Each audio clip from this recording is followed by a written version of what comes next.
বন্ধুরা, এই হরোস্কোপে দেখুন শনি শুক্র রাহু তিনজনেই সেম ডিগ্রিতে রয়েছে।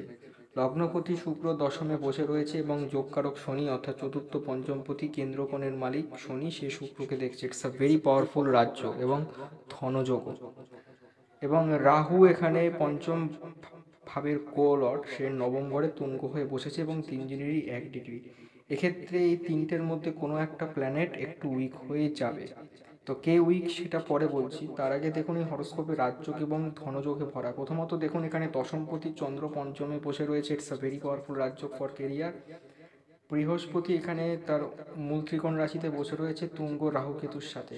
এবং এই হরোস্কোপে রবি বুধের পাওয়ারফুল ধনযোগও রয়েছে। এই হরোস্কোপে যে প্ল্যানেটটি উইক, যার রেমেডি করতে হবে সেটা হচ্ছে স্বয়ং লগ্নপতি শুক্র, কারণ শুক্রের ওপরে এখানে কোনো পজিটিভ প্ল্যানেটের দৃষ্টি নেই, উল্টে শুক্রের ওপর এখানে শনি মঙ্গলের দৃষ্টি পড়ে গেছে এবং রাহু রবির মাঝখানে। ফলে